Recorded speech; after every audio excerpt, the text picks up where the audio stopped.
Hi there, Internet, and welcome back to another episode of Why in the Truck. This is episode 6.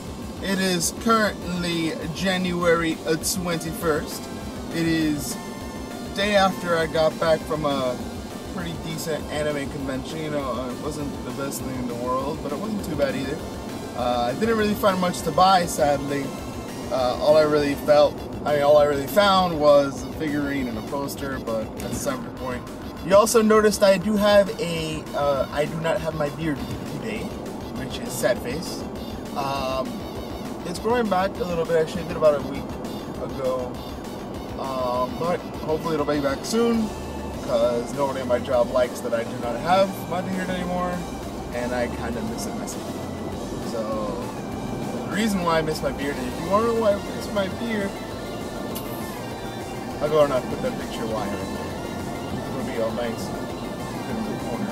Right. Anyways, how are you guys been doing? I've been doing, you know, pretty good. Pretty good. If you guys have been following me on Facebook, that's facebook.com/AlexMartinez, or AlexTrina55, excuse me.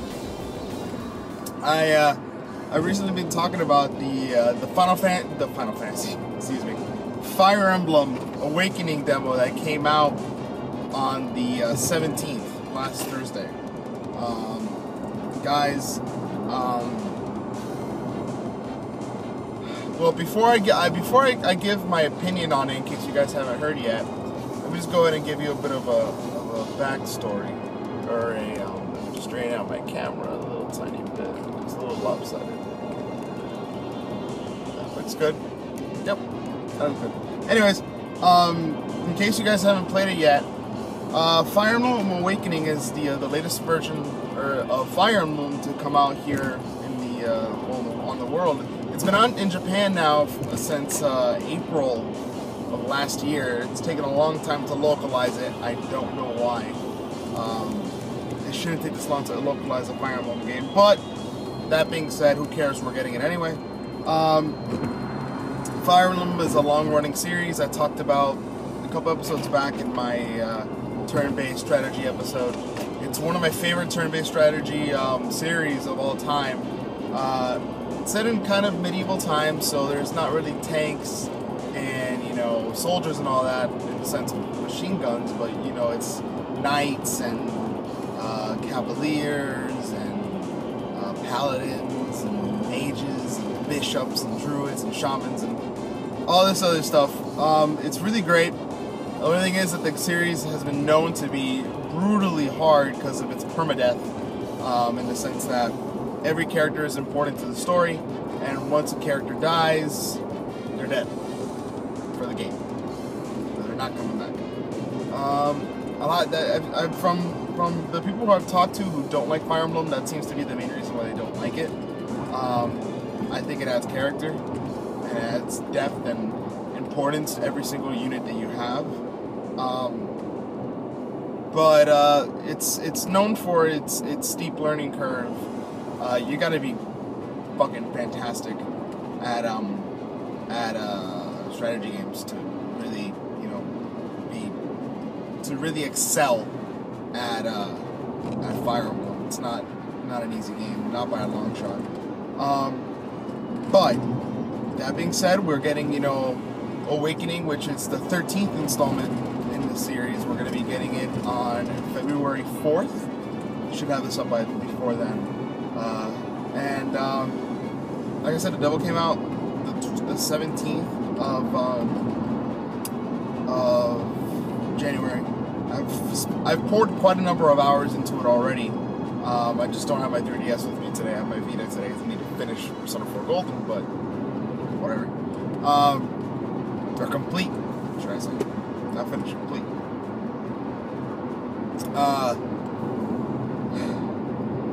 It promised the return of some old conventions, such as marriages and children, which in Fire Emblem, the way things work is that as units fight together and you have them, you know, standing side by side and taking turns together and all that jazz, you gain support points, in which case, you know, two characters start having conversations between each other and they start supporting each other. And like whenever they're within a certain range from each other, they'll start giving each other bonuses like higher strength, higher defense, better chance to hit an opponent, better chance not to be hit, so on and so forth. Effect stack. But in Fire Emblem, I think it was Thracia 776, or the one before it, I forgot which one it was because I haven't played it in a while. They had marriages where two support characters who had their support rank up high enough, they would wed and they would have a child. And the child, you could have that be another unit for your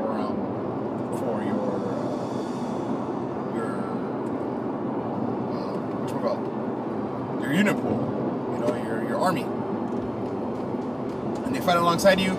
Aside from that, so that's coming back, and that it's going to be an excellent addition. I think it's going to build a lot more character, and it's going to add a lot more depth and strategy to the game. They're also bringing back multiple class branch points. What I mean by that is this was something last seen in Fire Emblem Sacred Stones, which was my favorite Fire Emblem ever. And essentially what it is that you have, let's say, for example, the Thief class, which thieves are very weak, but they can pick through doors and they can pick through locks on treasure chests. Once you got them to a certain level, you could decide to upgrade them into another class. And in other Fire Emblem games, you really only had one straight path to go. In Sacred Stones, you had split paths.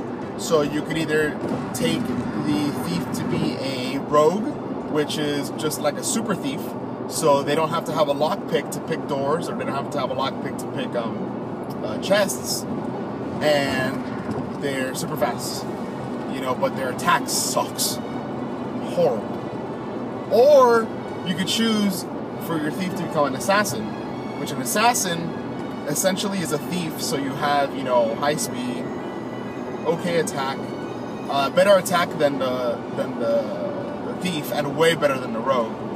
You still need a lockpick to pick through doors and pick through chests, but you have an insta-kill move if your critical hit rate lands, which for assassins you have a higher critical hit rate than any other class essentially, and if you get a critical hit, you have I believe it's a 40% chance of getting a killing blow, which no matter how much health the enemy has, if it lands, it's dead. Done. And each class had this. Mages can either be a sage, which is a more powerful mage, or they could be a mage knight, which they have essentially the same attack, or the same magic stat, but they have higher mobility because they're on the horse.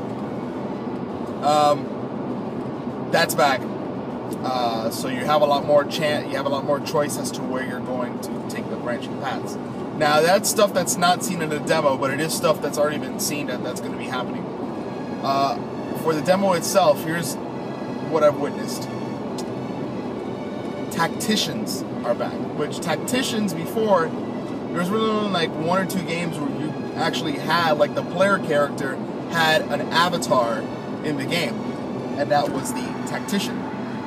This player character, though, was essentially pointless. He did nothing but stay on the sidelines and, made strategies for people to move through, but it was pointless. Literally, there was no point to it at all.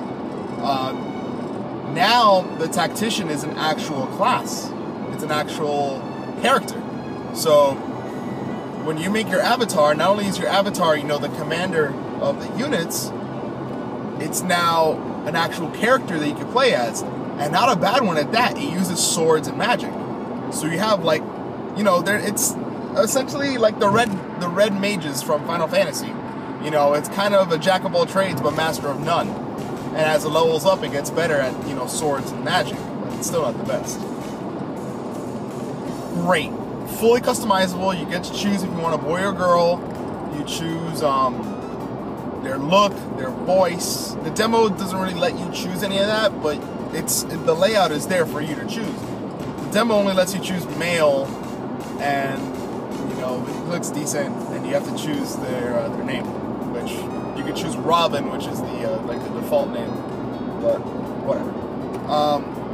So that they made a dramatic difference with the tacticians, which I'm very happy about. Next up are the animated cutscenes, which I noticed. These cutscenes are like it's cell shaded graphics basically. These 3D renderings, but it looks like an anime. It's being done on your 3DS screen. It looks like an anime, but it has that depth and that feel of 3D models. If you get my drift, it looks really crisp. It looks really good, and the 3D, like when you turn on the 3D slider, is actually not bad, especially for the movie. That was actually surprised. Now we have, instead of usually in Fire Emblem, how it used to work was you had a bar which was your text about reading what the characters are saying. Then you had like two characters on this side, two characters on this side, and they were just like drawings, like portraits. Two characters and then two characters. And their facial expressions would change. And they'd go from to depending on the mood. But now, not only do we have that in a much smaller scale, so you don't have like the gigantic text with the gigantic things in just the background. It's actually a smaller text box with a smaller drawing and actual like 3D models talking. Not fully voiced all the time, mind you, but 3D models, actually like moving. So nice feature. About time that we had, an actual moving cinematic moments. I think it adds a great feel to the game. It makes it feel almost like a Tales game, really. Almost. Now combat itself. Which going into the next thing, the next thing that I noticed was the combat. Combat is essentially the same as it's always been. There's the two weapon triangles. You have swords beat out axes beat out lances beat out swords, and for magic you have light beats out dark beats out anima beats out light. That's how it's kind of always been. The formula's still there. However, now you have companionship, which if you remember what I was talking about support characters before, supports would you get like advanced hits and all that jazz. But now the character that you're standing next to, whether if it's a support character or not, actually joins you in the battle. Not only will they take a hit for you if they want, which I've had a couple times where I had Frederick and Lisa next to each other, and Lisa was about to take a hit. Lisa's a cleric, which means that she can't attack, she only heals. And Frederick is a great knight, which means he's kind of like a paladin. He's a horse-mounted character, and he uses swords, lances, and axes. Lisa was about to take like mortal blow, like really really bad. But Frederick stepped in, picked her up, and moved her out of harm's way. He picked her up? No, excuse me. He put his shield in the way. So it's great. Also, they can do follow-up attacks. So like I had a Crom, which is the Lord character. He's this guy that he has like one arm hanging out, and he has a cape, and looks really badass. He was attacking with Frederick again, and after Crom hits, Frederick comes out of nowhere with a lance and stabs the dude in the chest. It was fantastic. Which this support thing brings me back to another point. 3D battles, 3D dynamic battles, about damn time. Except for a handheld anyway. Fire Emblem has had this on Path of Radiance and on Radiant Dawn, where there was 3D battles and all that jazz. But we finally get it on a portable system, which I enjoy. Which, fun fact for you guys, I respect the Fire Emblem games on the consoles, but I enjoy the portable ones a lot more. I have always felt that turn-based strategy games do better on a portable console than they do on a home console. But that's aside, you know, it looks really fluid, just their animations, their 3D animations of fighting on the field, especially for a 3D game, you know, and it's not just, okay, character here, this character does an action, oh, shing, shing, shing, shing, shing, okay, this character does an action, shing, shing, shing, shing, shing. It's actually a dynamic camera moves around the battlefield. Looks fucking beautiful.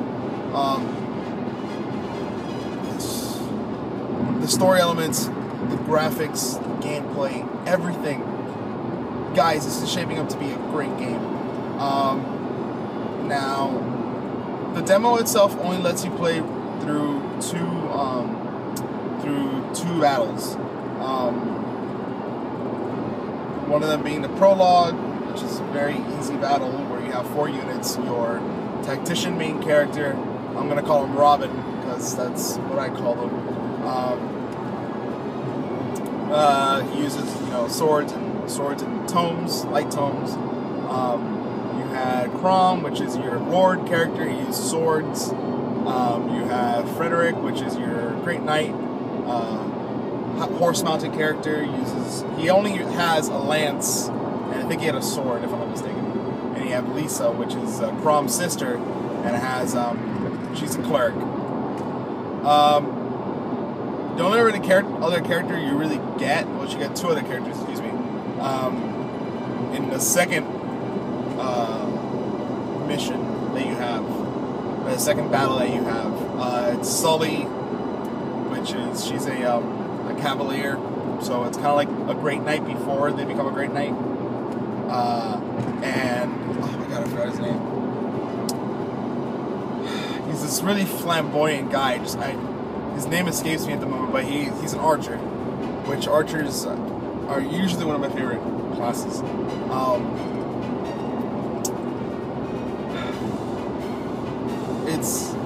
You don't get a lot to work with, but it shows you just enough of potential that this game has. Like I said, I've poured a couple hours into it already. I must have played it at least, 2 or 3 times through. It's a decent sized demo. You know, it's not like the Kingdom Hearts demo that came out. If anybody played that, the Dream Drop Distance demo, it was like 2 screens and that's it. Really disappointing. But the Fire Emblem demo, it's worth it, guys. Pick up this demo if you've ever had any qualms about Fire Emblem because it's too hard, all this other crap.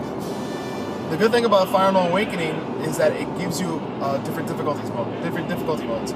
So now you have normal, hard, or fuck, what was the last one? I haven't played it yet. I guess I don't even want to try. It's basically unbeatable mode. And then if you beat unbeatable mode, you get unbeatable mode plus. Yeah. And not only do you have the different difficulty modes, but now you have, do you want permadeath or do you not want permadeath? Where at the end of, you'll lose the unit for the battle, but at the end of the battle, you'll get the unit back. So it's great for folks who have never played a Fire Emblem game. It helps ease you into the steps of Fire Emblem, and if you want, you do have that option to do permadeath.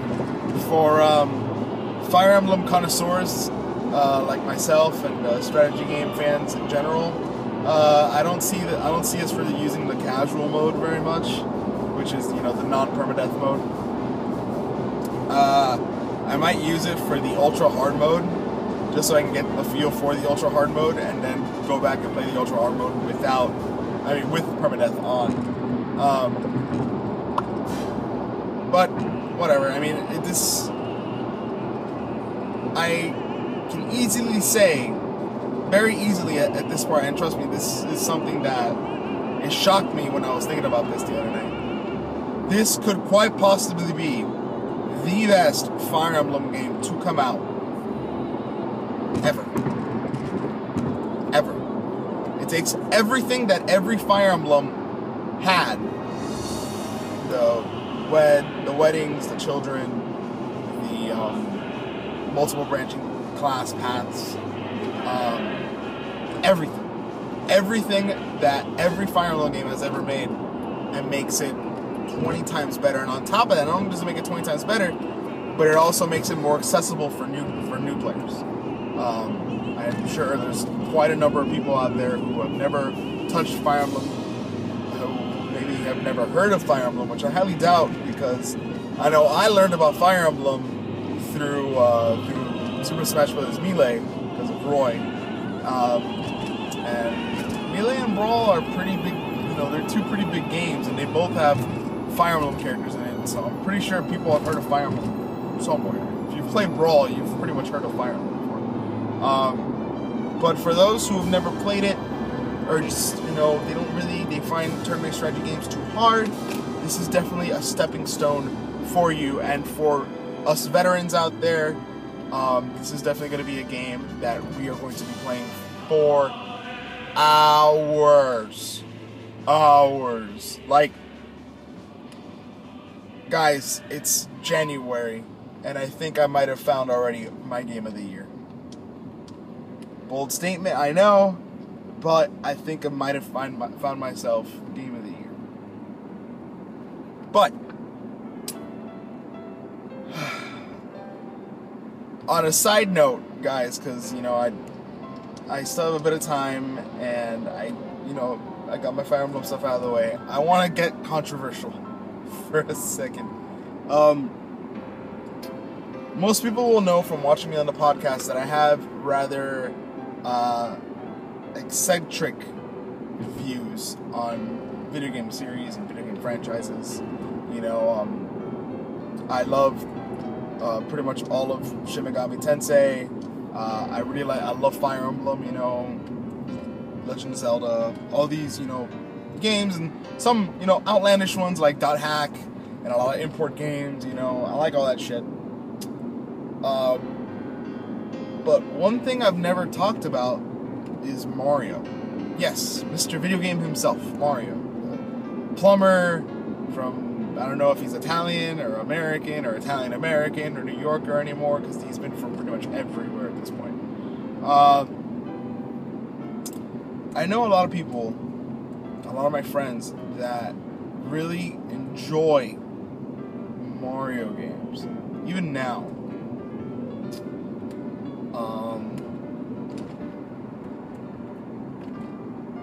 And this is gonna sound really weird, guys, but I just don't like Mario games anymore. I don't think I ever really have, in truth. I mean, most people will say that, their first game was a Mario game.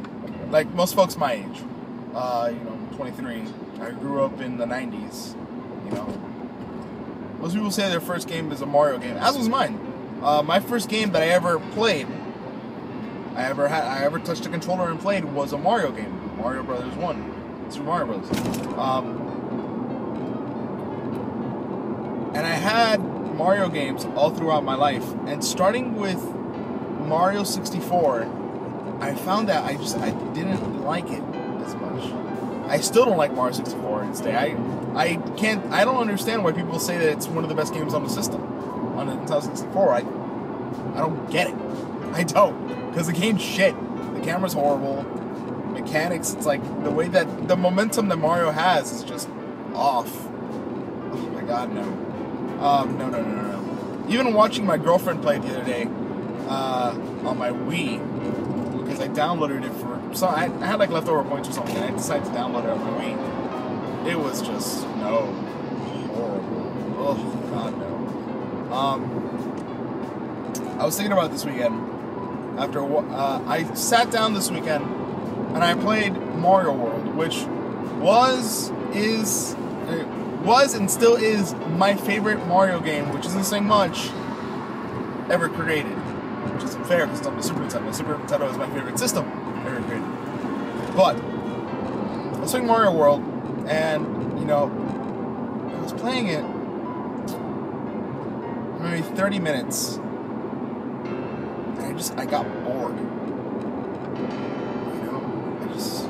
It didn't do anything for me anymore. Yeah, I mean, I respect it. I still respect the hell out of most Mario games. The first three, I respect them. They're decent games. They're not bad. Mario World, I respect the hell out of. The music in there is the stuff of the gods. Like, when I was at the anime convention, even just thinking about, you know, the Mario stuff, I couldn't stop humming to myself the ending theme for Mario World. You know, that song. I couldn't stop humming it to myself. The music is literally of the gods. But just thinking of the gameplay, you know, after I was playing Mario, I was like, eject Zelda.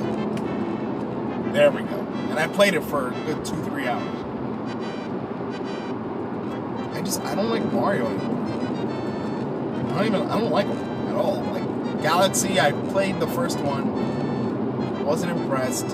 Sunshine I had some fun with, but I know I'm like in the minority there for some reason. I think me and like my brother are the only two people that actually like enjoyed Sunshine, maybe.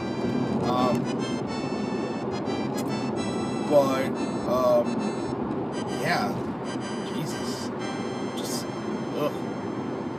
I think the reason being is because I know there's a few folks on the internet that feel this as well, but I don't like Mario's, you know, traditional form of platforming. I'd rather be like a Sonic. Like I want to have like a gimmick when I'm platforming. Mario doesn't really have a gimmick outside of his, you know, his powers, but they're not even like that. You know, Sonic has his speed, which, if you guys have played Sonic Generations, oh my god.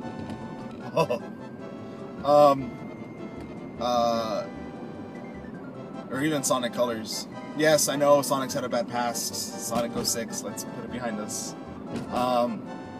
But Sonic games are awesome. Ratchet and Clank games.